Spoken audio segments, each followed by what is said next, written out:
Ang manalangin. Mabanging aming dakilang amang Diyos na nakmamahal sa amin, salamat po sa inyong pagbibigay ng oras na ito para magkaroon kami ng pagtitipon.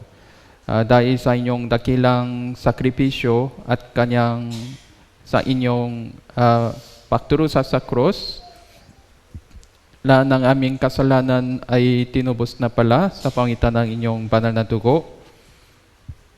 Dahil sa inyong patuloy na pagkabay sa amin, kami po ay manatili sa inyong iglesia ngayon araw din po. Salamat po sa inyong lahat ng biyaya tungo sa amin. Samahan niyo po kami sa oras na ito sa pangitan ng inyong Espiritu Santo at inyong banal na salita para sa inyong kaluwalhatian. Nakikita natin yung maraming tanda ng katapusan ng mundo, kaya po tulungan niyo po kami upang magampanan ng inyong misyon ng mabuti at upang lampasan ng lahat ng mga pagsubok at mga trials sa pangitan ng inyong kapangyarihan. Nagtitiwala kami sa inyong pagkabay sa amin sa lahat ng oras. Itinalangin namin ito sa pangalan ng Panginoon Jesus. Amen.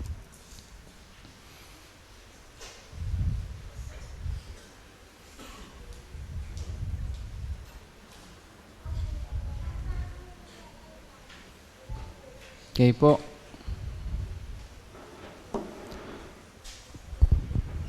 Okay, buksan po natin ang Biblia. Ebanghelyo ni Juan, chapter 11, verse 41.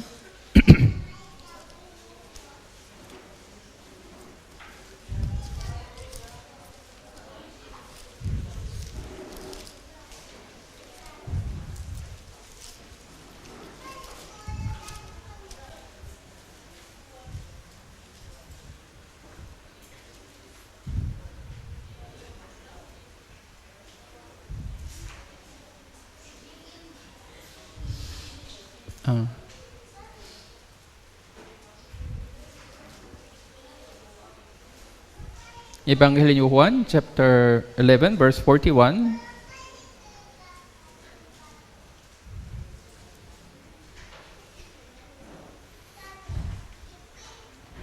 Hanggang 43 po.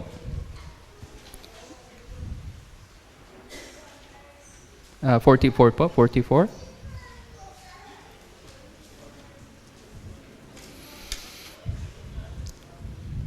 Okay, basahin po natin ng sabay-sabay. 3 to 1. Kaya inalis nila ang bato, tumingin si Jesus sa itaas, sinabi, Ama, nagpapasalamat ako sa iyo na ako'y inyong pinakinggan. Alam kong ako'y laging mong pinapakinggan. Ngunit ito ay sinabi ko, alang-alang sa maraming taong nasa palibot, upang sila'y sumasampalataya na ako'y sinugo mo. At nang masabi niya ang mga ito, sumisigaw siya ng malakas ng tinig, Lazaro, lumabas ka. Ang taong namatay ay lumabas, na ang mga kamay, ang mga paa ay natatalian ng mga telang panibing. Ang kanyang mukha ay mas malot na tela. Sinabi sa kanila ni Jesus, siya ay inyong kalagan, hayaan ninyong makaalis.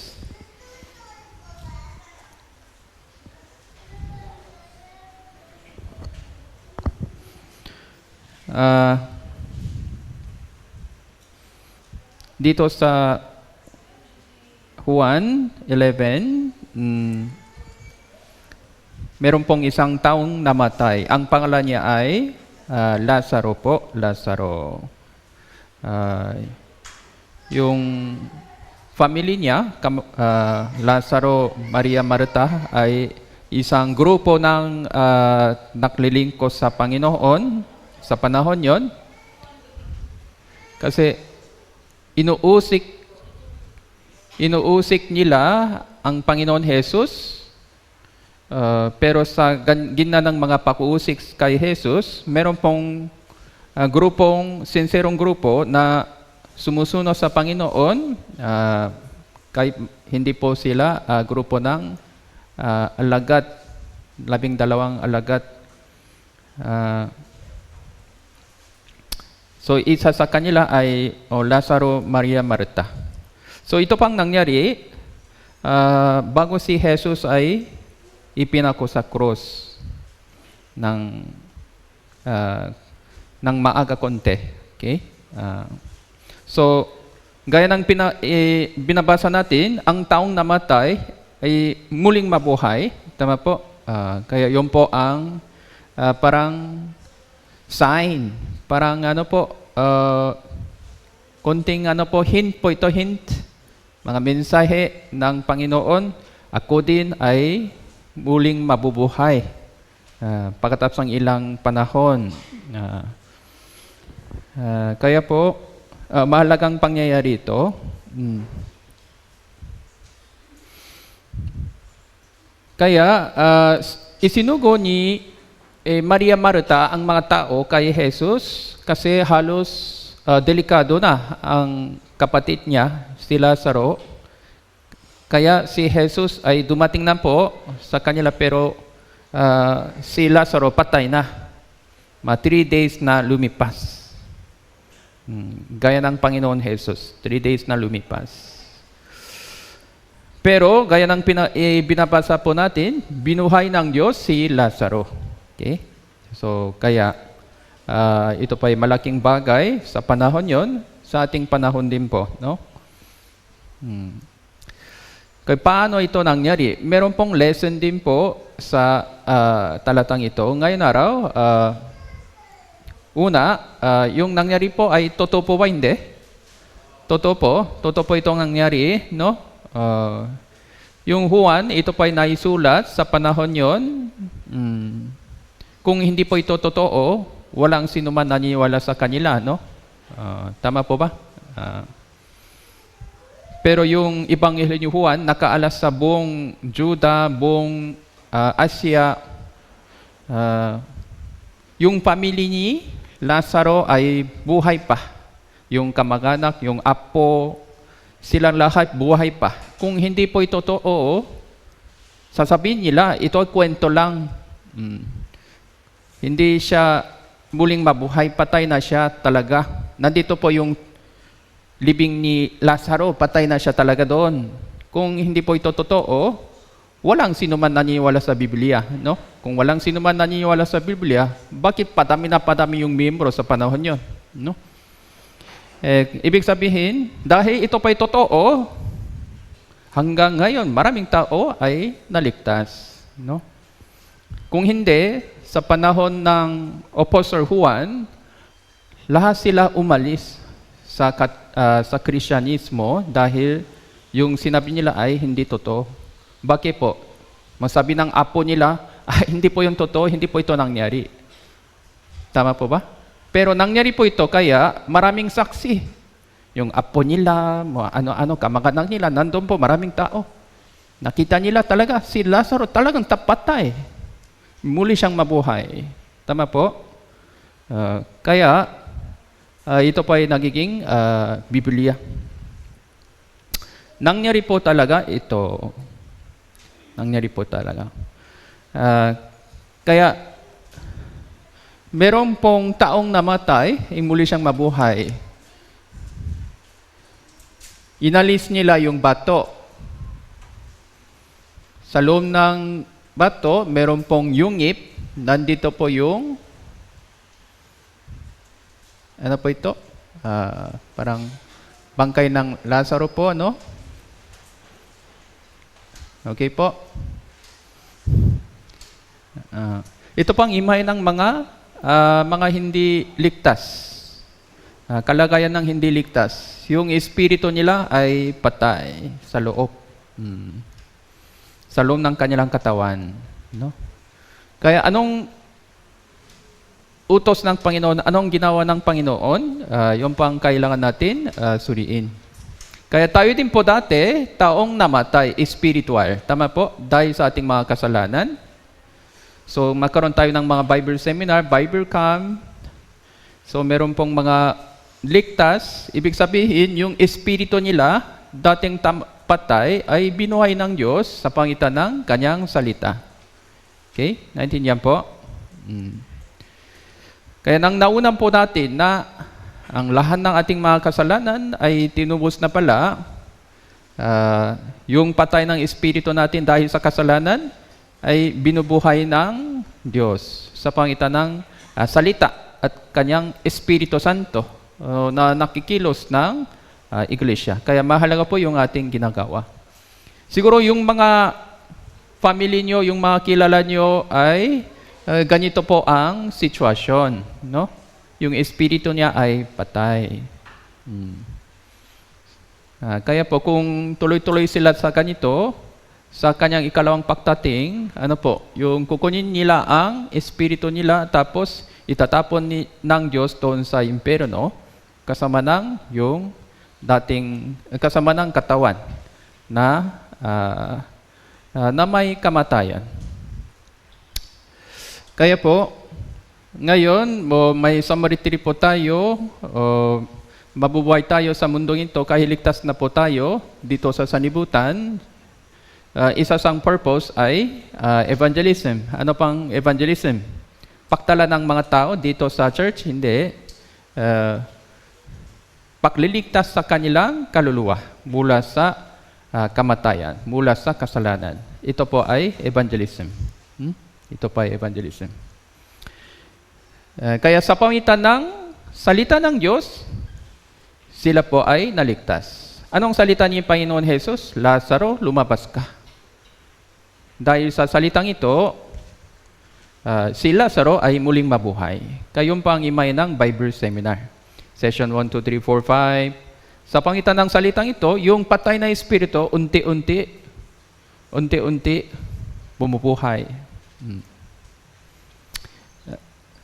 Kaya para dito, ano pang unang step? Kanina, inalis nyo ang batong ito. Inalis nyo ito. Una, kailangan natin yung aksyon ng naunang ligtas. Yung mga hadlangan, yung mga ano-ano, kailangan natin ayusin sa pangitan ng ating sakripisyo. Okay? So, meron po tayong summary treat. Ito din po ay isang pag-alis ng bato. So, meron pong preparation para sa luto, meron pong preparation para sa venue. So, ito pa yung trabaho natin para iligtas ang mga kaluluwa. Tama po ba? Hindi? Tama po. Yung pang pakalis ng bato. Pakalis ng bato. Upang makinig ng salita ng Panginoon Jesus. Lazaro, lumabas ka. Naintindihan po? Pangalawa, ano pang nangyari? Pangalawa. Yung punto natin ngayon, yung pangalawa. Una, dapat meron po tayong mga sakripisyo, ministry, upang iligtas ang mga kaluluwa. Pangalawa, ano pang nangyari? Binigyan tayo ng Diyos ng samper. Ang Panginoon ang pinakamabuting samper para sa atin. Tama po, halimbawa, mabuting halimbawa po. Verse 41, kanila, inalis nila ang bato. Kaya inalis na nila ang bato. Sa simula, ayaw nilang mag-alis. Bakit po? Kasi lumipas na ang 3 araw na po. Kaya huli na. Jesus, huli na. Sabi ng Panginoon, mananampalataya sa Panginoon. Nakikita po ang kanyang kapangyarihan. No? So kaya inalis nila ang bato, tumingin si Jesus sa itaas, sinabi, Ama, nagpapasalamat ako sa iyo, ako ay inyong pinakinggan. Kaya anong ginawa ng Panginoon Jesus? Anong ginawa ng Panginoon Jesus? Ano po ito? Ako ay pinakinggan. Ibig sabihin, ano po yun? Prayer po, ano? Manalangin siya sa Panginoon. Prayer. Prayer po. Pagkatapos dito, alam kong laging pinapakinggan, ngunit ito ay sinabi ko alang-alang sa maraming taong nasa palibot, upang sila ay sumasampalataya na ako ay sinugo mo. Kung manalangin tayo sa Panginoon, sa pangalan ng Panginoon Jesus, ako ay pinapakinggan ng Diyos. Yan. Yun pa ang lesson ngayon, no? Nang masabi niya, ang mga ito ay sumigaw, sumigaw siya ng malakas ng tinig, ano po, Lazaro, lumabas ka. Kaya sa pagitan ng pag-alis ng bato tapos mensahe, meron pong prayer. Okay, pakampo. Prayer po. Kaya po, bakit kailangan prayer po? Bakit kailangan prayer? No? Para buhay na ang kaluluwang ito, kailangan po, ano po ang kailangan? Ating kalakasan? No? Ating katalinuhan? Hindi. Kailangan po yung kapangyarihan ng power of God. No? Tama po? Naintindihan po? So, kailangan po yung prayer. Kailangan po yung kapangyarihan ng Diyos. Kaya, yung mga kalagayan ng mga kaluluwa sa palibot natin ay parang patay na tao, 3 araw na lumipas. Meron po bang pakasa dito o wala? Meron po, yung mga patay na tao na lumipas 3 days na, bubuhay pa siya o hindi? Nasa cemetery na, no? Tama po. Nasa com. Nasa com na siya, no?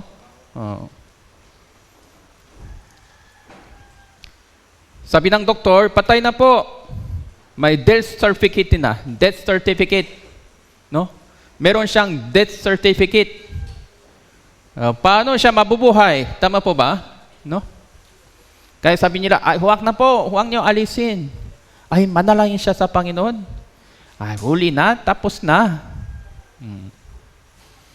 Pero anong nangyari? Lumabas ka, Lazaro. Lumabas. Tama po ba? Naintindihan po? Naintindihan po? Kaya yung prayer, ito pa ay importanteng bagay. Kung kahit inalis nila ang bato, kahit invite tayo sa mga kaluluwa dito, kung hindi tayo mag-pray, no? Paano sila maliligtas, no? Tama po ba? Kung walang pakilos ng kapangyarihan ng Diyos, paano sila maliligtas? So, meron akong GC kasama ng sister church. Ini-share ko po yung mga prayer request palagi. Meron po kaming Bible seminar nung nakarang Medellin po, dito na kami, dito, ganito. Kaya simple po, prayer request. Maganto po, ano? Dumating na po yung mission team, nandito na po yung, ganun pala. Magamputa, no? Naintindihan po? Prayer po. Prayer ng kapatiran, doon sa Korea, ay mahalaga po. Tama po ba? Naintindihan po? Kung walang kapangyarihan ng Diyos, wala tayong pag-asa, no? Tapos, Lazaro, lumabas ka.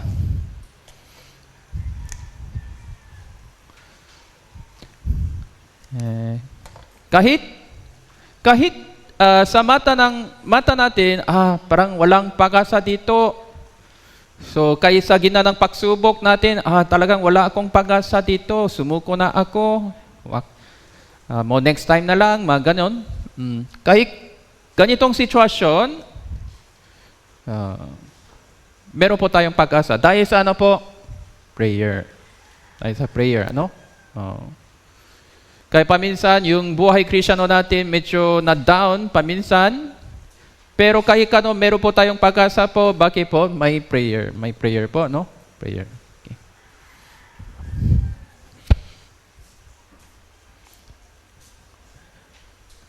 Yung prayer, ito ay dapat kasama ng Panginoon Jesus. Ibig sabihin, dapat manatili tayo sa kanyang katawan. Siya pa ay ating takapagmamagitan. Mediator po. Manalangin tayo sa Panginoon sa kanyang pangalan. Tama po. Kaya una, dapat manatili tayo sa kanyang katawan muna. Kung nandito ang Panginoon Jesus, ngayon dumating ang Panginoon Jesus, dito siya.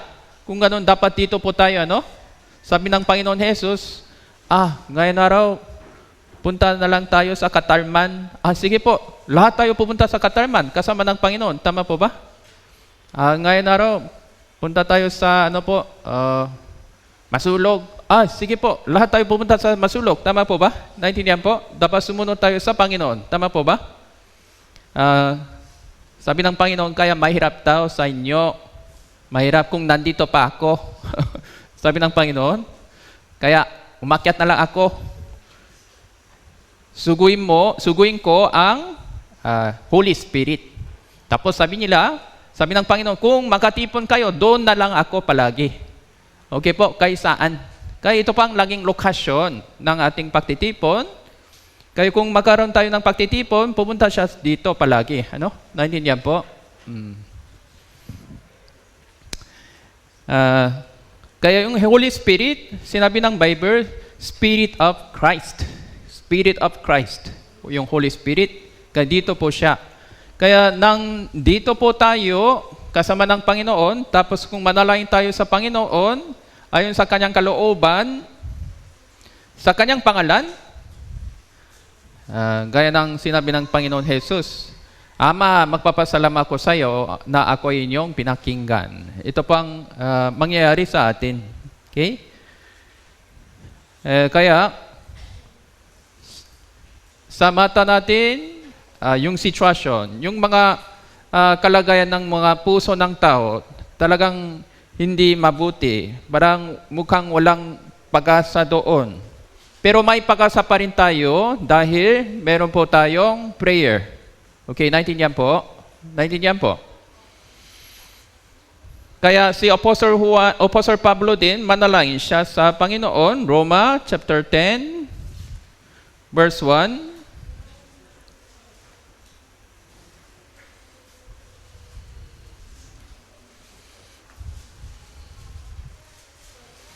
Mga kapatid, Roma chapter 10, verse 1. Okay. Okay, buksan natin ang mata. Makita tayo. 3 to 1. Basahin po natin. 3 to 1. Mga kapatid, ang aking puso, ang dalangin ko sa Diyos, alang-alang sa kanila, sila ay maligtas. Okay. May stretching tayo. 1, 2, 3.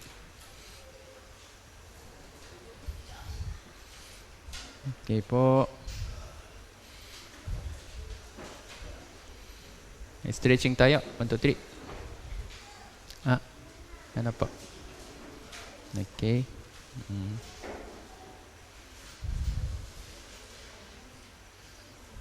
Dito sa harap po.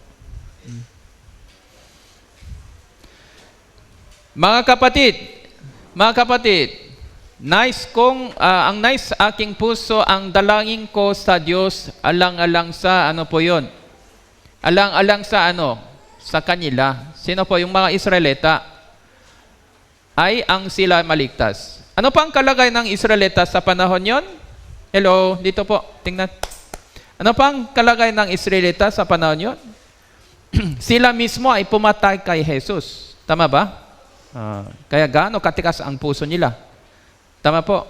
Kaya nakita nila yung maraming himala na nagawa nila sa pangalan ng Panginoon Jesus. Inuusik pa rin nila yung alagad ng Panginoon Jesus. Tama po. Kaya gaano katikas ang puso nila. Pero meron siyang pag-asa pa, no? Kaya meron po kayong pag-asa sa inyong anak na matigas. Meron po bang pag-asa sa inyo sa mga ng mga matigas na yung mga kamag-anak? Meron pa po, meron pa. Dahil meron po tayong prayer. Naintindihan po? Kaya manalangin ba kayo araw-araw o hindi? Yung pang tanong ng Diyos. Kaya mga kapatid, ang aking puso ay danalain ko sa Diyos, alang-alang sa kanila ay sila ay maligtas. Sila, sino po yun? Yung pumapatay kay Jesus. Kaya paano naman yung ating panalangin? Importante po ito. Sa Lumang Tipan, meron pong mga hari ng Israel, Judah, South Judah and North Israel, meron pong masamang hari talaga sa mata ng Diyos. So, gaya ng Ahab, tapos Manasseh. Pero yung masamang hari din po, nang nagsisi po sila, pinatawat ng Diyos ang masamang hari na ito. Kaya ligtas na po sila. Ligtas na. Kaya paano naman tayo? Paano naman tayo? Tayo din pa isang miserableng makasalanan. Tama po? Tama po ba? Kung ang Bible seminar hanggang session 4 lang, patay na tayo lahat sa impyerno. No?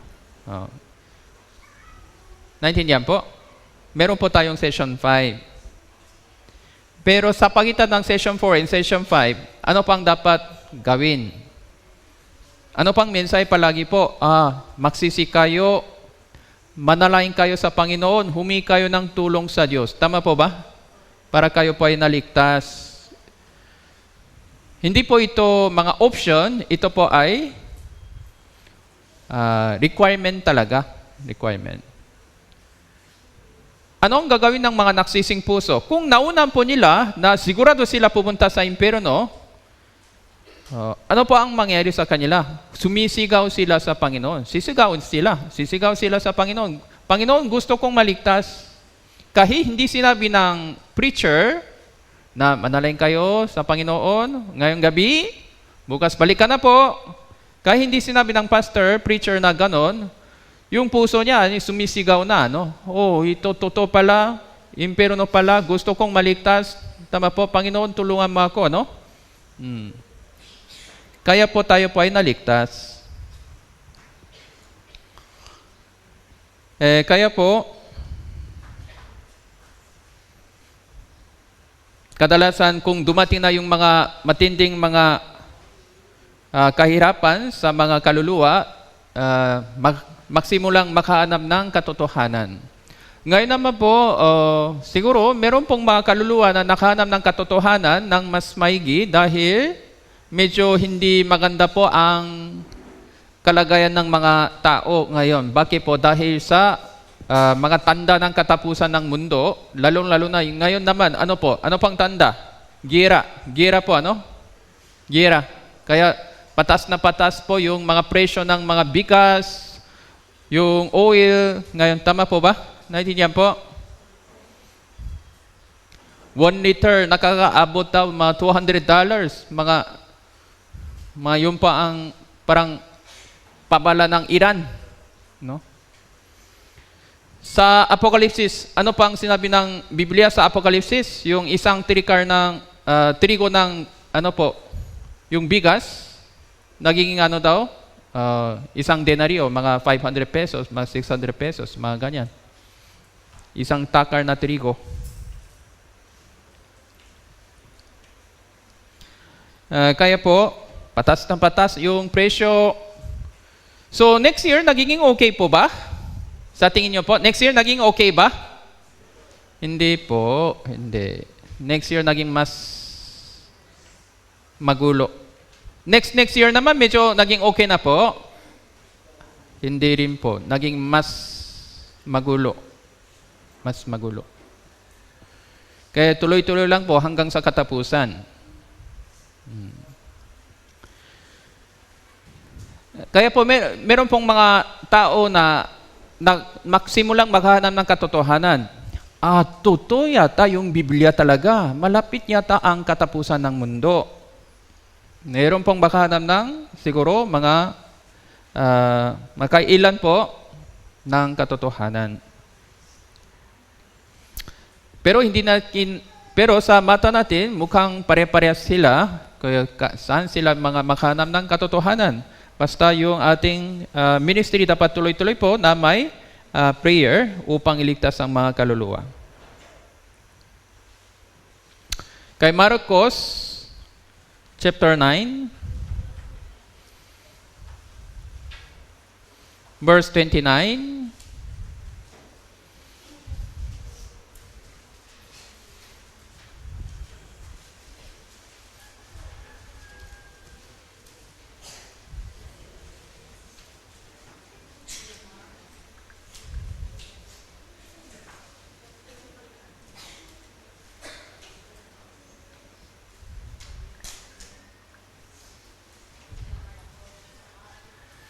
verse 29.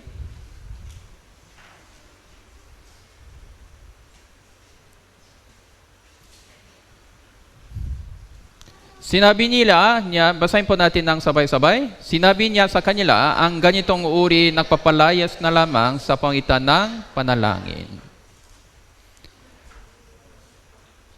Ang ganitong uri nagpapalayas na lamang sa pamagitan ng panalangin. Ganitong uri, ano po yung isang grupo ng mga demonyo, no? Mo ganitong uri lang po ay nagpapalayas lamang.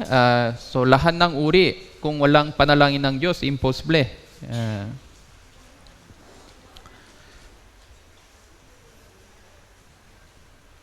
Kaya ibig sabihin, kahit sa anumang sitwasyon, meron po tayong pag-asa dahil sa ating panalangin. Okay? Dahil sa panalangin po. Kaya, kumusta po ang inyong buhay Kristyano? Kumusta po ang inyong evangelism? Meron po kayong mga hadlangan na hindi nyo inaasahan. Meron po tayong pag-asa pa na malinaw dahil sa meron po tayong panalangin. So ganitong uri, ano po ito ay medyo malakas na yung yung demonyo, gaya ng verse 24, parehong chapter, verse 24, 23.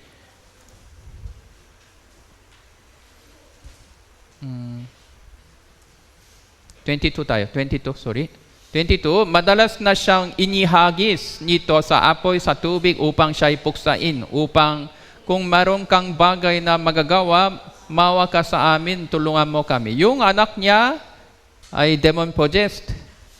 Siya'y inihagis sa nito apoy at tubig.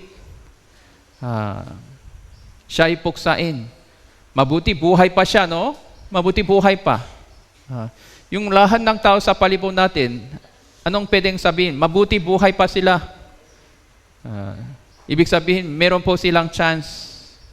So, ganito po ang sitwasyon ng mga makasalanan. Mabuti buhay pa sila. Sabi dito, kasi ito ang patotoo ng kanyang ama tungkol sa kanyang anak. Yung anak ko talagang matigas ang ulo niya. Yung anak ko ayaw niyang makinig. Panginoon, kung meron kang bagay na magagawa, mawa ka sa amin, tulungan mo kami. Anong sinabi ng Panginoon Jesus? Sinabi sa kanya ni Jesus, kung kaya mo, ang lahat ng bagay maaaring nangyari sa kanya na mananampalataya. Sinasawa ni Jesus ang amang ito, kung kaya mo, sabi mo, kung kaya mo. Sa Panginoon, meron po bang impossible o wala? Sa Panginoon, meron po bang impossible o wala? Wala pong impossible sa Kanya. Pero sinabi niya, kung kaya mo, kaya, ano pang problema sa sitwasyon na ito? Yung puso ng papa pala. Yung puso ng papa may problema kasi sabi niya, kung kaya mo lang.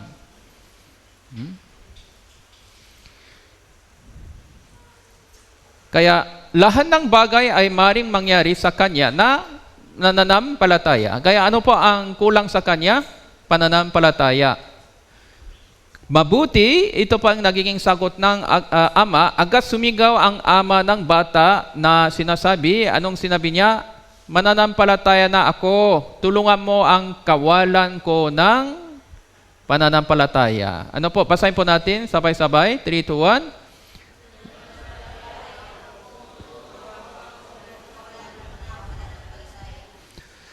Mananampalataya ko, tulungan mo. Okay, basahin po natin, 3, 2, 1.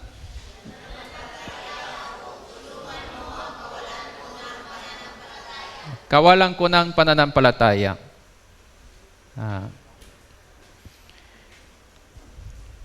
Kaya pala na ganito. Kaya pala natin humingi sa Panginoon na kulang po yung pananampalataya ko, bigyan mo ako ng pananampalataya. Ibig sabihin, kaya pala yung ganitong panalangin.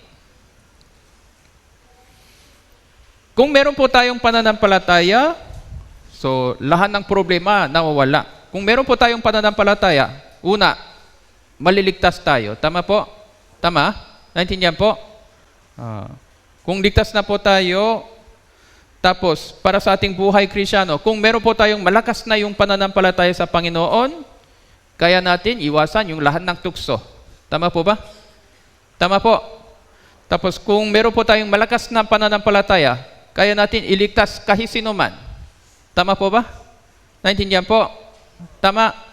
Kung meron po tayong malakas na yung pananampalataya, kaya natin lampasan kahit anumang pagsubok. So, solution para sa lahat ng mga problema ay pananampalataya sa Panginoon. Tama po? Naintindihan po? Naintindihan po? Paano kunin ang malakas na pananampalataya? Paano nyo kunin? Attend ako sa fellowship. Tama. Okay. So, pagbabasa ng Biblia. Tama po. Pakikinig ng salita ng Diyos. Tama. Meron pong isa pa. Ano po? Prayer. Prayer lang? Ay, prayer lang? Pwede ba yun? Ito pang pasimula. Humingi tayo ng pananampalataya. Malakas na pananampalataya sa Panginoon. Kung ganon, bibigyan tayo ng Diyos sa pamagitan ng kanyang sariling paraan. Wala akong malakas na pananampalataya. Kung ganon, ano po? Humihingi tayo sa Panginoon. Panginoon, pakibigyan mo ako ng malakas na pananampalataya. Yung buhay Kristiyano hindi maganda.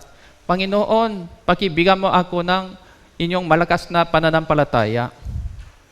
Kung ganon, bibigyan daw niya o hindi? Kung ganon, bibigyan daw niya o hindi?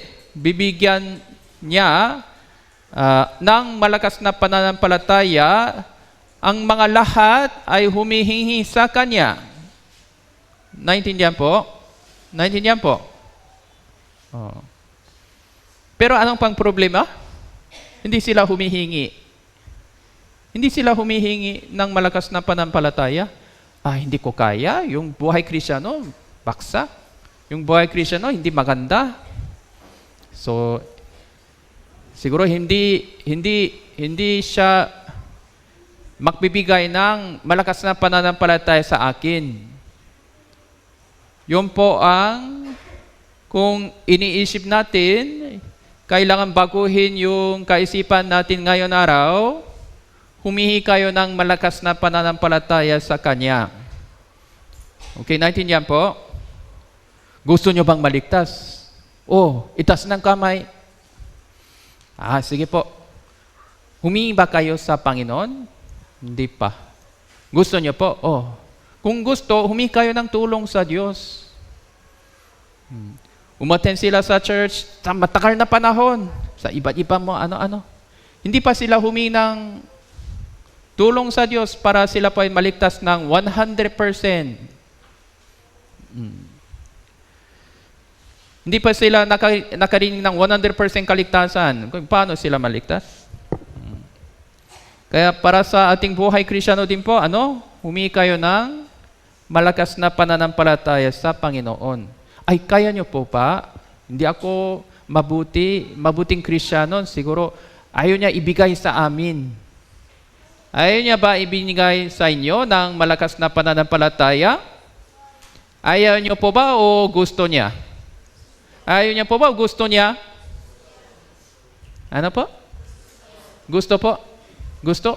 Gustong-gusto niya ibigay ng malakas na pananampalataya sa inyo, mga anak ng Diyos, mga ligtas. Okay po, naintindihan po? Kadalasan, hindi sila humingi ng malakas na pananampalataya kasi tinitingnan nila ang kanilang sarili lang. Kung tinitingnan natin yung ating sarili lang, wala tayong pag-asa mo. Mahina po tayo, wala tayong ano man. Yung buhay Kristiyano, hindi mabuti. Meron po tayong mga laman. Kung tinitingnan natin yung ating sarili lang, wala po tayong pag-asa. Kaya nang humingi tayo ng malakas na pananampalataya sa Panginoon, ito pa ay pasimula ng pagkaroon ng pananampalataya. Kaya sabi niya, kung kaya mo, sabi niya, agad sumigaw ang ama ng bata, sinasabi, mananampalataya na ako. Tulungan mo ang kawalan ko ng pananampalataya.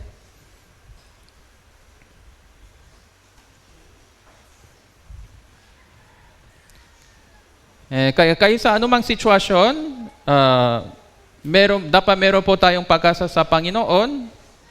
Dapat manalangin tayo sa Panginoon. Dapat humingi tayo ng malakas na pananampalataya sa Kanya.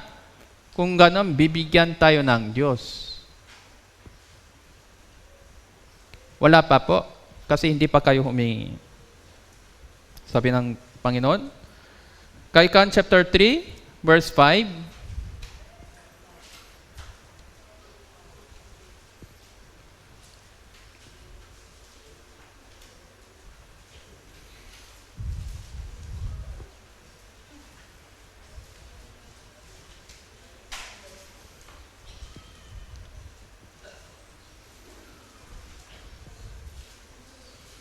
Kaikan chapter 3 verse 5, sa Panginoon ay buong puso kang magtiwala, huwag kang manalig sa sarili mong pag-unawa. Huwag kang manalig sa sarili mong pag-unawa. Sa Panginoon ay buong puso kang magtiwala. Sa lahat ng inyong mga lakas, siya inyong kilalanin. Itutuwid niya ang inyong mga landasin. Kaya huwag kang magpakapantas sa inyong sariling mata, matako sa Panginoon, kasama ay lumayo ka. Sa kasamaan ang lumayo ka. Okay?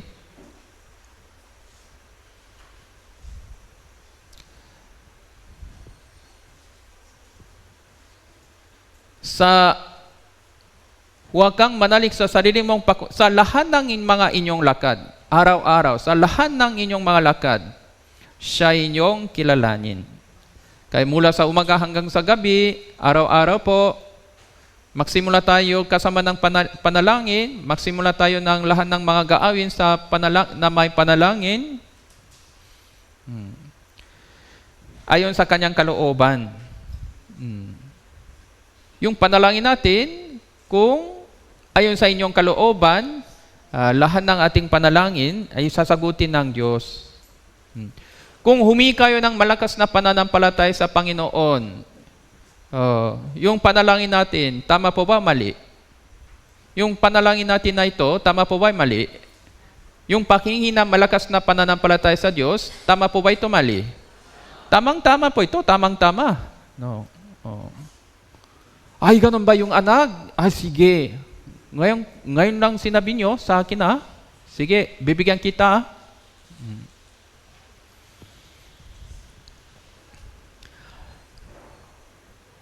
Kaya natin humingi ng kahit anuman kung ito po ay nasa kanyang kalooban.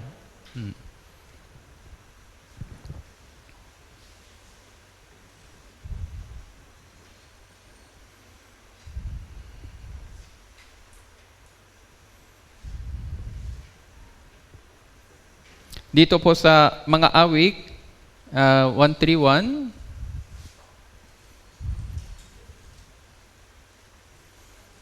mga awik po, 131,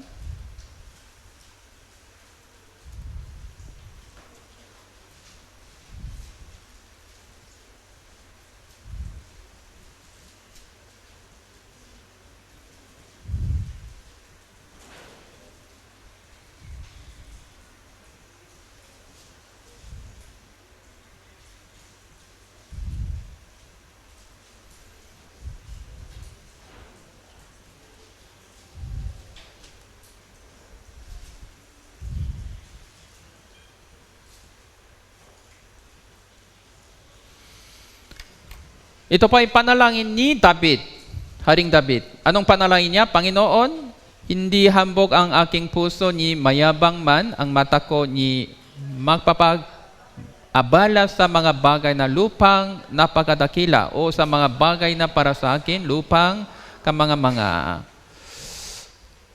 Dito po, hindi mayabang.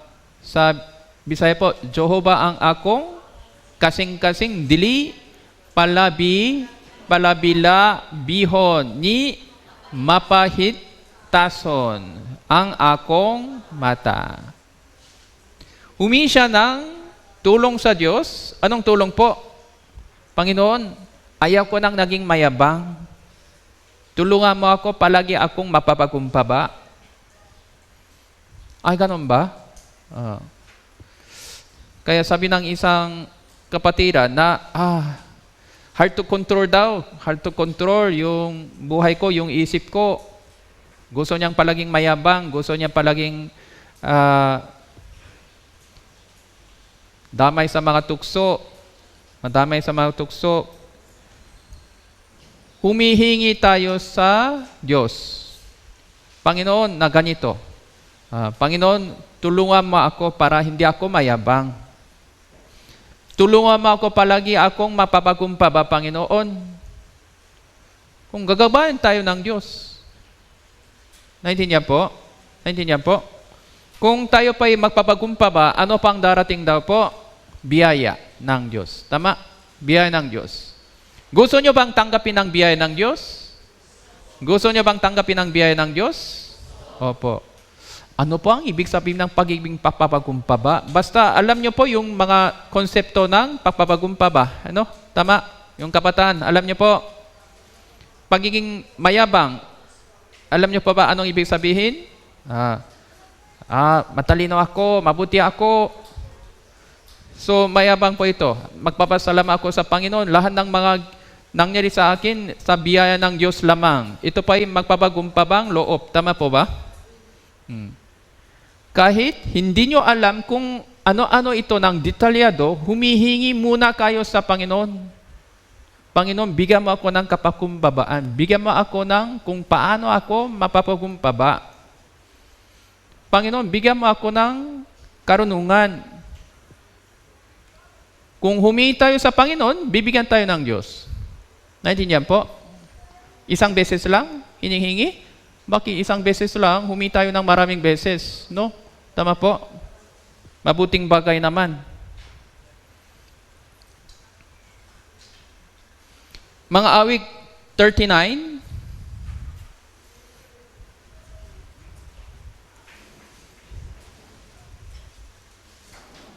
verse 8.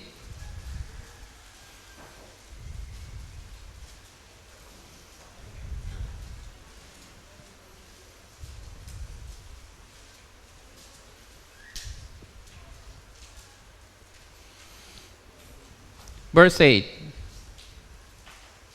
Okay, basahin po. 3, 2, 1. Iligtas mo ako sa lahat ng aking mga paksway. Huwag mo akong gawin katuyahan ng hangar. Iligtas mo ako sa lahat ng, ano po, lahat po ito, lahat. Yung hiningi niya, lahat. Lahat ng mga kasalanan. So, kaya ba ito? Hinihingi niya. Panginoon, gusto kong nagiging napakabuting Kristiyano. Iligtas mo ako sa lahat ng mga kasalanan. Yung panalangin ito ay tamang-tama ba o mali? Yung panalangin niya ito, tamang-tama ba o mali? Ayon sa kanyang kalooban? Bakit walang sagot? Tama pa ba? Yung tama pa yung panalangin niya o mali? Tama po, tama. Ay, konting kasalanan, okay, paano ito? Iwasan lahat. Hindi yung pong inisip niya, hinihingi niya na ganito, Panginoon, iligtas mo ako sa lahat ng kasalanan. Ay, nasa sanibutan pa rin ako, kaya po paano yan? Hindi po iniisip ni Haring David, iligtas mo ako, Panginoon, walang impossible sa iyo. Iligtas mo ako sa lahat ng uri ng kasalanan.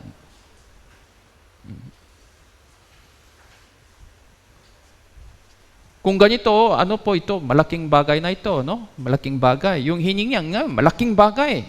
Hindi, maliit lang.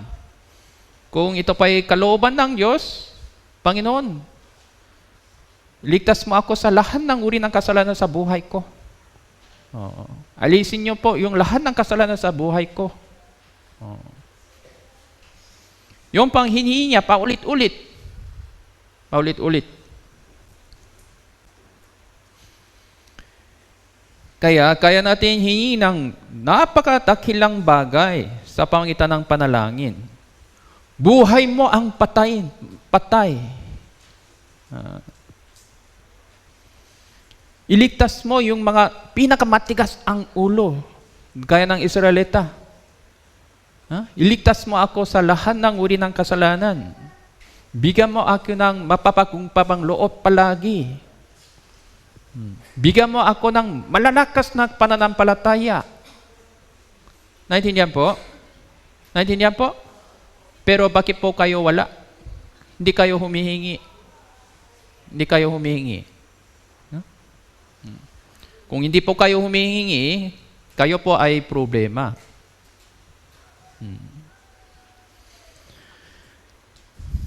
Para sa panalangin mo, kailan po ba yung malaking halaga ng pera? Para sa panalangin mo, kailan po ba yung college graduation? No? Yung gaya ng alam po nyo, sino pang alaga ng Panginoon Jesus? Mga mangingisda lang. No?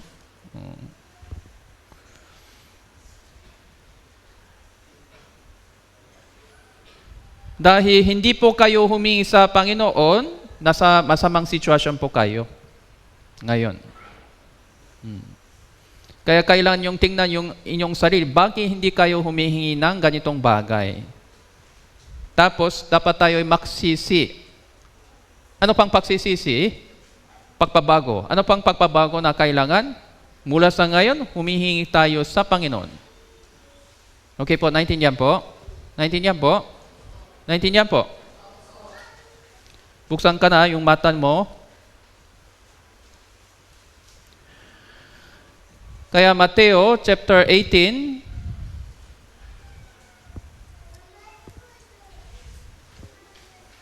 verse 18 hanggang 19.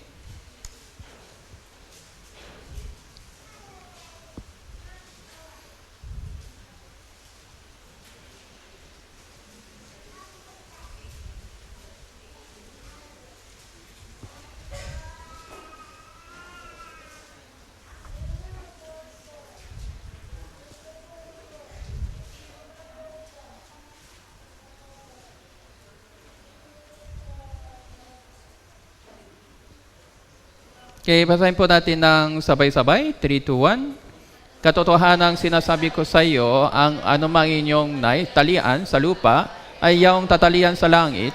Anumang inyong kagalakan sa lupa ay kagalakan sa langit. Sinasabi ko rin naman sa inyo, kapag makasundo ang dalawa sa inyo sa lupa tungkol sa anumang bagay, kanilang hinihiling ay gagawin para sa kanila na aking Ama nan sa langit. Anumang inyong talian sa lupa, yaong tatalian sa langit. Anumang inyong kalagan sa lupa, ay yaong kagalagan sa langit. Anong ibig sabihin ng verse na ito? Anong ibig sabihin ng verse na ito? Kung manalangin tayo sa Panginoon, bubuksan ng Diyos ng pinto ng langit. Okay, naintindihan po? Sino po? Kay sino man na mga ligtas. Ligtas na ba kayo o hindi? Ligtas na ba kayo? Hindi. Sa pangitan ng ano po?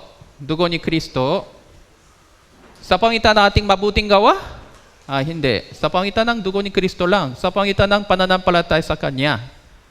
Kaya panalangin din, sino ang kayang manalangin sa Panginoon? Yung mga ligtas po sa biyaya ng Diyos. Tama po ba? Naintindihan po?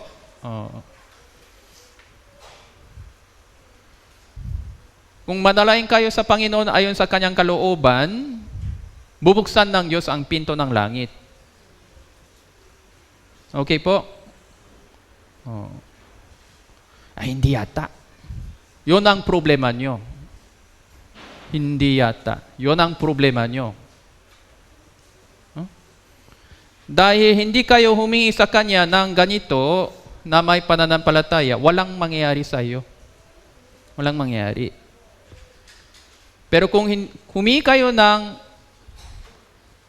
kahit anumang ayon sa Kanyang kalooban, anumang inyong kalagan sa lupa, yung kagalakan sa langit.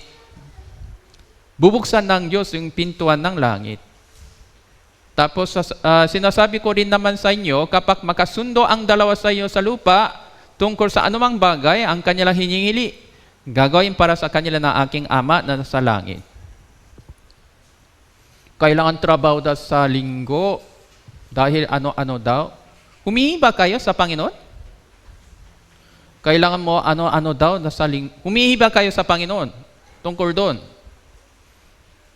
Pag hindi kayo humingi sa Kanya, bakit maraming palusod lang? Humingi ba kayo sa Kanya? Hindi naman kayo humingi sa Kanya, paano nyo tatanggapin? Tama po ba? Naintindihan po? Kung meron pong hadalangan, humingi ba kayo sa Kanya ng direkta? Hindi na ito kaya, sumuko na ako. Humingi ba kayo sa Kanya o hindi? Kung ito pa ay kalooban ng Diyos, humingi po kayo sa Panginoon. Tama po? Kaya, patay na, 3 araw na, patay. Ano ba? Ayaw niya lang inalis yung bato. Walang sinuman. Kung ganun, buhay pa si Lazaro o patay na hanggang ngayon? Hanggang ngayon, patay na siya, no? Hindi siya muling mabuhay. Ayaw nila sundin ng utos ng Diyos. Yung bato, alisin mo yung bato. Ano po? Hindi sila sumasampalataya sa Panginoon Jesus. Pero mabuti ang nangyari po sa panahon yon dahil kay Maria Marta, kasi Maria Marta medyo iba po yung puso nila. Inuutos nila yung mga tao, alisin muna. Sabi ng Panginoon, kung sabi niya, alisin muna. Inalis nila muna. Sige, Panginoon, alis na po. So, nalangin siya sa Panginoon. Para sa panalangin, inalis niya. Ganun pala. Lumabas ka na, Lazaro. Lumabas na.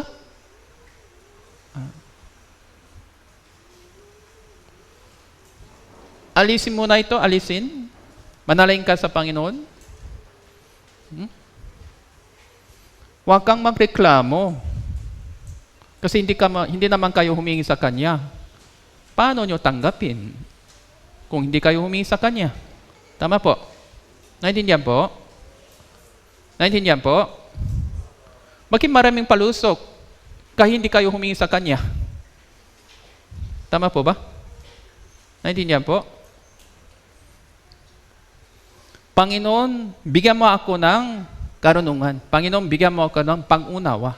Panginoon, bigyan mo ako ng mapapagumpabang loob. Panginoon, bigyan mo ako ng malalakas na pananampalataya. Gusto nyo bang tanggapin na mga ganito? Yung tanong ko po, gusto nyo bang tanggapin mga ganito? Panginoon, bigyan mo ako ng pera.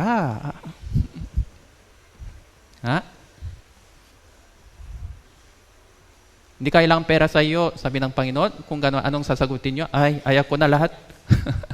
Ganun ba? No? Kung unahin mo ang Panginoon, yung mga kinakailangan pawang, idarakta sa inyo. Hanapin mo muna ang Kanyang kaharian. Yung mga kinakailangan, matamantala lang, ibibigay ng Diyos. Tama po? Tama ba o hindi? Bakit kailangan naging yumaman sa mundong ito? Anong dahilan? Para ano po yun? Ayaw nyo pupunta sa langit? Dito na lang kayo, tuloy-tuloy? Humingi kayo sa Panginoon. Ayaw ko na sumali sa rapture po. Dito na lang ako po, Panginoon, kasi may negosyo ako dito. Ganun po ba? Ganun po yun? Ayaw ko sumali sa rapture po kasi may bahay na ako dito na bago. Ganun po ba yan? Ano po ang purpose?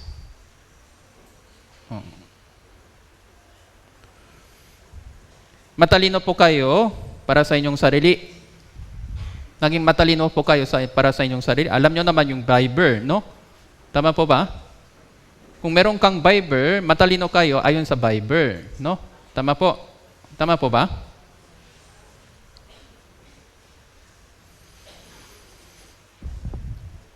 Darating po ang Panginoon Jesus ng madaling panahon. Kaya Lucas chapter 18, verse 6 hanggang 8. Ay, sorry po. Lucas chapter 18 po, verse 6 hanggang 8.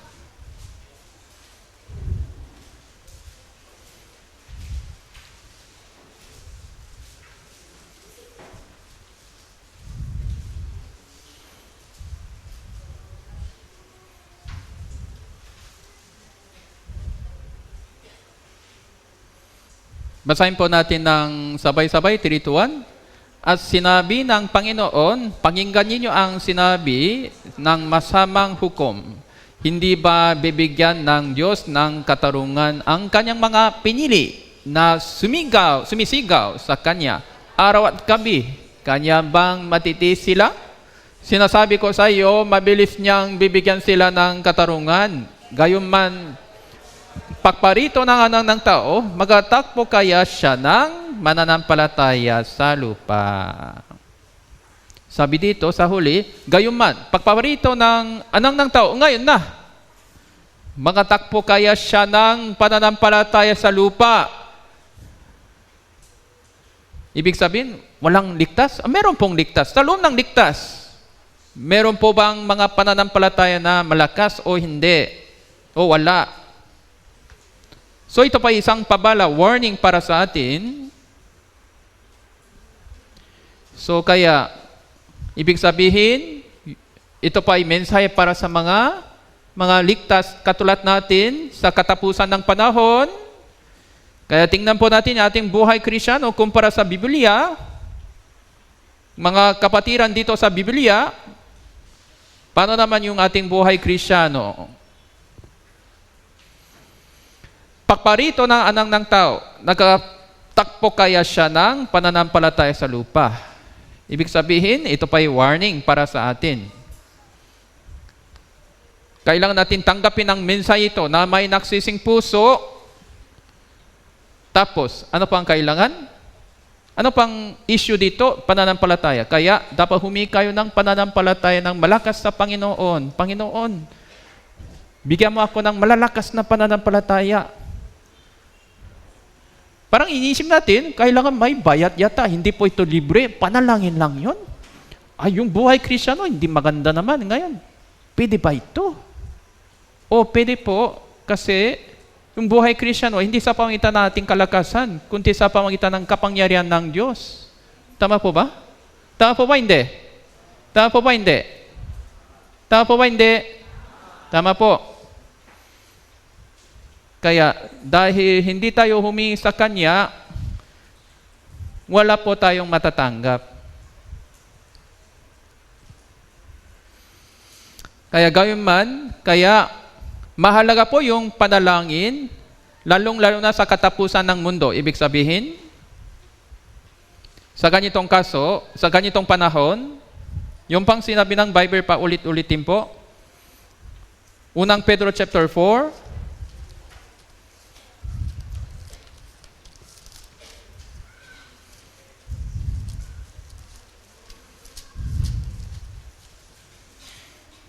verse 7.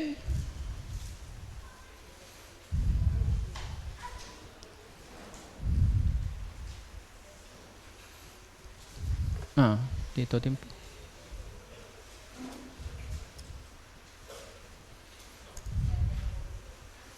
Okay, basahin po natin ng sabay-sabay. 3, 2, 1. Ngunit ang wakas ng lahat ng bagay malapit na. Kaya kayo'y magpakatino, magpigil sa sariling alang-alang sa inyong mga panalangin. Buksan na lang po yung mata, no? Buksan na lang po yung mata. Magbasa kayo pa ulit. 3, 2, 1. Ngunit ang wakas ng lahat ng mga bagay, malapit na ang kaya kayo'y magpakatino, magpigil sa sarili. Mga men's group tayo na lang po. Tayo, men's group tayo. Tayo po, men's group tayo. Wala ng men's group tayo na lang po. Magbasa tayo sa Bisaya po. Bisaya tayo. 3, 2, 1. Apan tanang butang haduor na busa. Dito sa Bisaya po, sa screen po. 3, 2,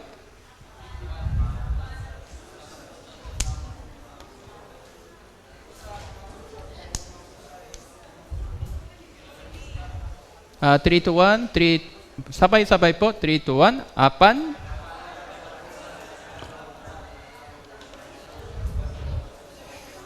Opo. Okay po. Salamat po.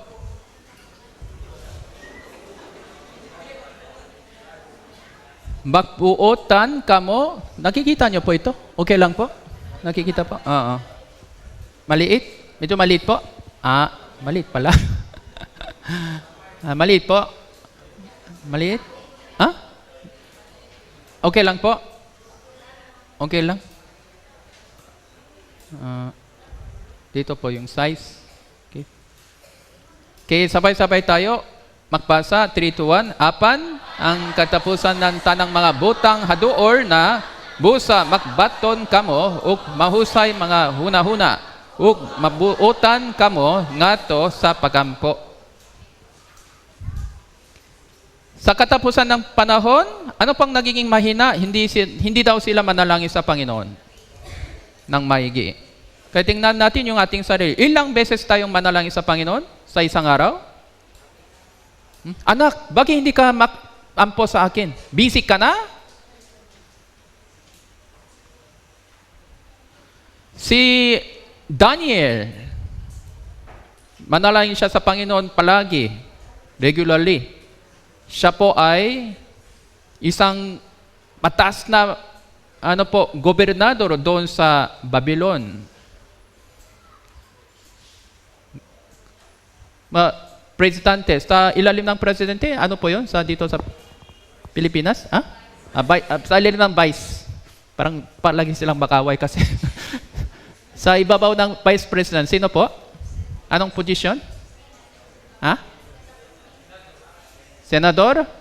Parang senador siya. Pangunahing senador. Anong pinakatanyang na senador dito sa Pilipinas? Masoto? Palit-palit? Rhea? Sino po? Sino po yun? Parang ganito po si Daniel. Masyadong busy po. Masyadong busy. Araw-araw, busy talaga. Daming gaawin. Pero manalangin, pagdating sa oras ng panalangin, manalangin siya talaga. Okay, naintindihan po? Pagdating sa oras ng panalangin, manalangin siya. Pagbabasa ng Biblia, manalangin siya, no? Kasi lahat ng ating gawin, kung walang tulong ng Diyos, lahat imposible. Lahat imposible. Kaya,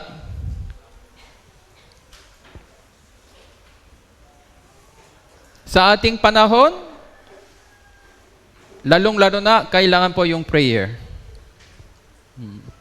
Kung meron kayong mga problema sa inyong buhay Kristiyano, sa inyong puso, isip, buhay, tungkol doon, manalangin kayo sa Panginoon. Panginoon, sa buhay ko, ito pang problema. Sa isip ko, ito pang problema. Manalangin kayo sa Panginoon tungkol doon. Tama po? Naintindihan po? So, Panginoon, ito pang yung kahinaan ko. Tulungan mo ako. Manalangin kayo sa Panginoon. Alam niya naman lahat tungkol sa atin eh. Alam niya na naman po lahat tungkol sa atin. Alam niya na po ng mas maigi kaysa atin. Tungkol sa ating sarili. Tama po? Kasi tayo po ay nilikha niya. Tayo po ay nilikha niya. Alam ng Diyos, lahat ng bagay tungkol sa atin, higi kayo sa aking kaalaman. Tama po? Kaya, kung hindi kayo humingi sa Kanya, ano po yun? Hindi pananampalataya. Pero, kung humingi kayo sa Kanya ng ano-ano, ito pa'y pasimula ng pagkaroon ng pananampalataya. Kaya Hannah po, Hannah. Samuel, unang Samuel po. chapter 1, verse 5 hanggang 10.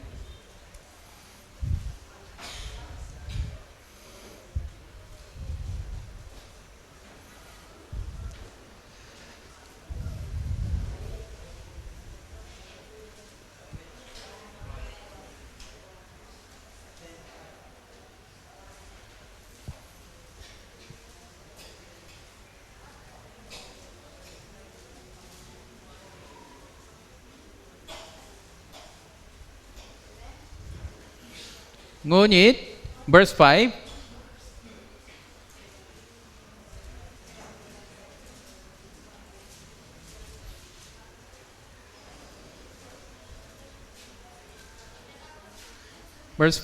okay po. Ngunit si Ana ay binigyan niyang dobleng bahagi sapagkat minamahal niya si Ana kahit sinaran ng Panginoon ang kanyang bahay bata. Sa kanya, ano pang problema? Walang bata.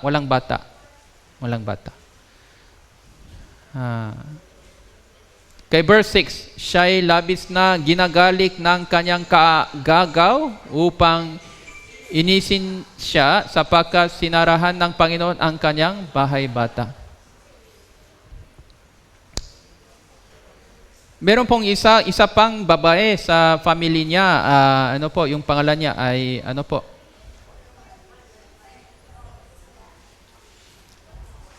Benina. Basta po, dito, kaya anong ginawa niya? Ano po ang ginawa? Kaya sa bandang huli po, ano po ang ginawa niya? Verse 10 po. Si Ana ay labis na nabagabak nanalangin sa Panginoon. Ito ang problema niya. Sa matagal na panahon, siguro sinusubukan niya na magkaroon ng bata. Pero wala pa ulit. Sa matagal na panahon, wala. Yung isang kasama ng asawa niya may bata, may anak pa ulit-ulit. Nakbibiro siya sa kanya, inuusik niya ang si Ana. Alis ka na, bakit wala kang anak? Kasi si Ana ay labis na nabagabag ang nanalangin sa Diyos. Panginoon, kung bigyan mo ako ng isang anak, ihandog ko po yung anak ko para sa iyo. Kaya siya pa ay naging Samuel. Propetang Samuel. Yung propetang Samuel, yung anak ni Ana, nagiging propeta. Kaya paminsan po, nakita ko po yung mga panalangin ng mga kapatiran. Yung kapatiran dito, yung anak niya, ligtas na daw. Yung kapatiran dito, yung asawa niya, ligtas na daw. Pero wala akong ligtas sa pamagitan ko. Wala akong ligtas.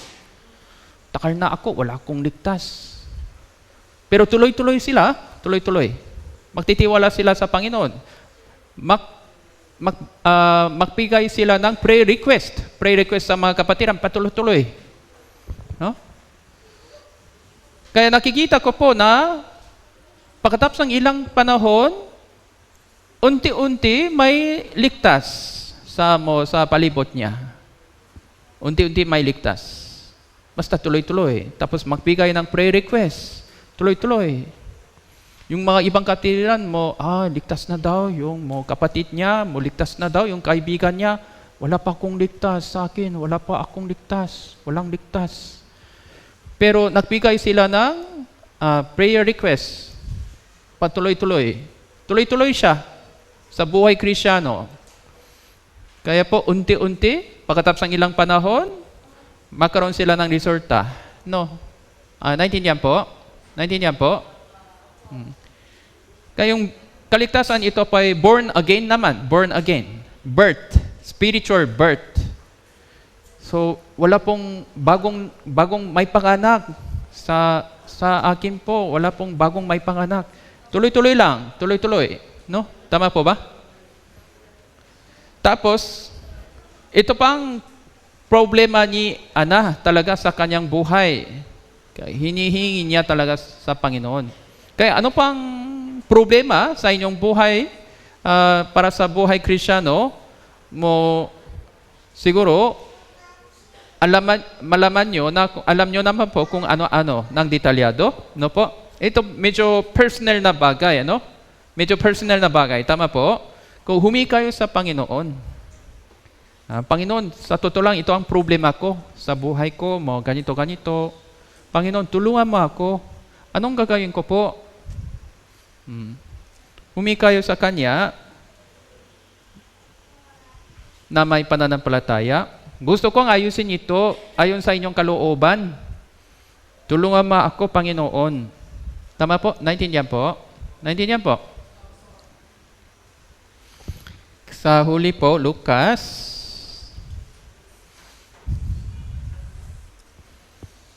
chapter 21, verse 34 hanggang 36.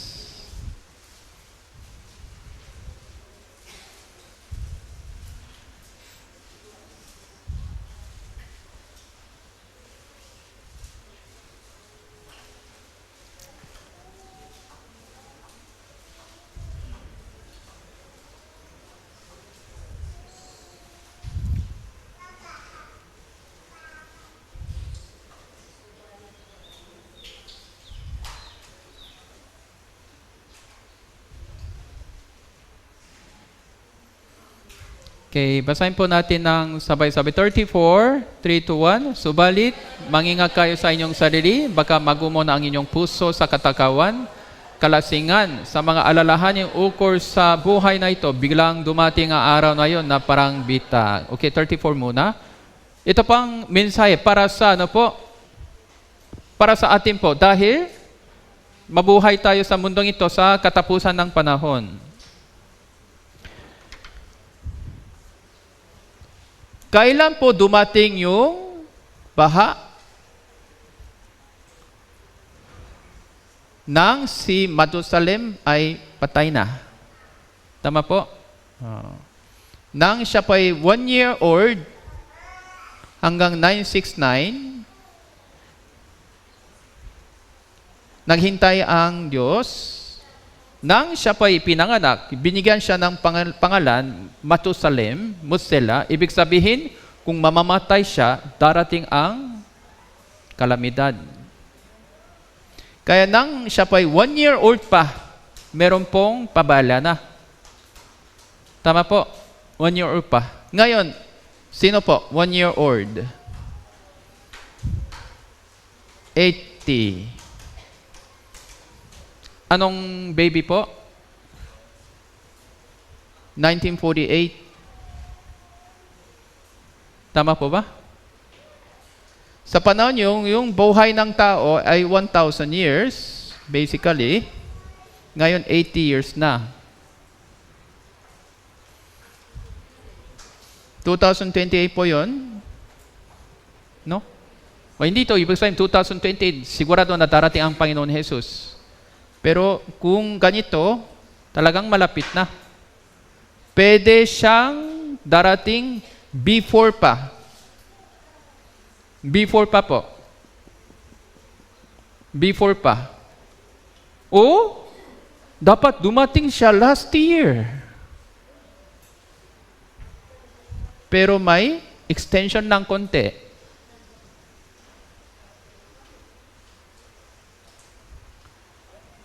Kaya yung kung mga game po, mga basketball, hindi ko masyado, pero yung soccer game, paminsan may extension po, ano? Mga ilang minuto, mga 10 minutes. Ano po, bibigyan sila ng konting additional time. Mga 10 minutes po, 5 minutes, no? Dahil sa iba-ibang ginagawa nila, may delay daw po. Kaya magreklamo sila sa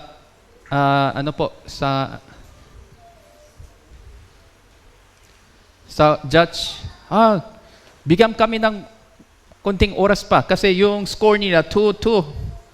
Kaya gusto nilang, sige, 10 minutes more.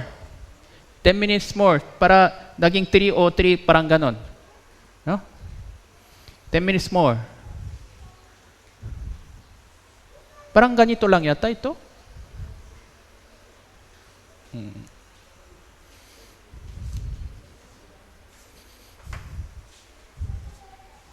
Dumating siya last year. Tama po? Pero, may delay lang pa, konti.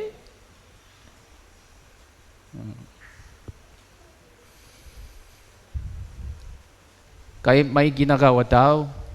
Ay, yung Cebu Church may ginagawa pa ngayon. May delay tayo na konti. Konti na lang para tapusin na lang ito. No? Sige. Meron silang meeting, mga anghel. May delay daw, sabi ng Diyos. Bakit? Kasi may ginagawa daw doon sa Cebu. Ngayon, may delay na lang konti. Sige. Wag na lang, ha? Pero pabala na lang, dapat tapusin natin ito ng maaga. Sige, attack muna Iran. Para malaman nila, malapit na. Attack muna. Kaya sapagkat ito ay darating sa lahat ng mabubuhay sa ibaba ng lupa. Verse 36. Okay, basahin po natin ng sabay-sabay po. 3, 2, 1. Subalit, maging handa po kayo sa bawat panahon, mananalangin, magkaroon kayo ng lakas upang makatakas sa lahat ng mga bagay nito ay mangyayari. Upang makatayo kaya sa harapan ng anak ng tao. Upang makatayo kaya sa harapan ng anak ng tao. Upang makatayo sa Kanya, sa harapan ng Panginoon. Anong ibig sabihin? Makatayo. Tapos na. Yung mission ko, tapos na. Yung mission nyo, tapos na po lahat? Sa harapan ng Diyos? Yung mission ko, tapos na. Makatayo na ako. Kaya po, may konting delay po. May konting delay. Kaya manalain kayo sa Panginoon. Humingi kayo ng maraming bagay. Araw-araw. Okay po? Humingi kayo ng maraming bagay. Sabi ng Papa, kung hinihingi nyo, bibigyan kita lahat. Kung gano'n, hihingin pa kayo sa inyong Papa o hindi? Gano'n ba? Papa talaga? Kunwari, yung Papa nyo, billionaire na. Billionaire. Humingi kayo sa anumang mabuting bagay. Kung mabuting bagay, bibigyan kita lahat. Ay, sige po. Anong hihingi ko? Listan muna. Listahan. Papa, ito. Tapos, Papa, ito. Tama po ba? Naintindihan po ba? Sino pang ama nyo? Wala kayong ama? Sino pang ama nyo? Panginoong Diyos. Tama po? Humingi kayo sa Kanya, lahat. Tama po? Bigyan mo ako ng mapapagumpabang loob, Panginoon. Ito pa, pinakamaganda. Bigyan mo ako ng inyong pananampalataya na malakas para sundin lahat. Iligtas mo ako sa lahat ng uri ng kasalanan. Bigyan mo ako ng sigasik para sa Panginoon. Bigyan mo ako ng lakas. Bigyan mo ako ng kalusugan. Bigyan mo ako ng lahat-lahat. Gusto kong tuparin ang lahat ng inyong kalooban sa aming buhay bago ang inyong pagdating. Humingi kayo sa Kanya. Okay po? Humingi kayo sa Kanya. Bakit hindi? Mali ba ito? Hindi po ito mali. Tama po ba? Gusto kong tuparin yung lahat ng kalooban nyo sa buhay ko hanggang sa inyong pagdating. 2 years, 3 years lang natitira? Parang hindi kaya. Paano ito gawin? 2 years lang, 3 years lang. Humingi kayo ng tulong sa Panginoon? Kaya niyang gawin ito, hindi 2 years, 1 month lang. 1 month lang. Tama po ba? Naintindihan po? Naintindihan po? Kaya humingi kayo sa Kanya. Yung pang sinabi niya po sa atin ngayon. Okay? Naintindihan po? Kung handa na po tayo, kaya niyang gawin kaagad. Tama po ba? Naintindihan po? Ano pang handa? Yung puso natin. Kaya humingi tayo sa Panginoon ng lahat, ng mabuti, para sa Panginoon, para sa atin, sa pangitan ng panalangin. Okay, naintindihan po? Sige po, hanggang dito po tayo. Manalangin po tayo.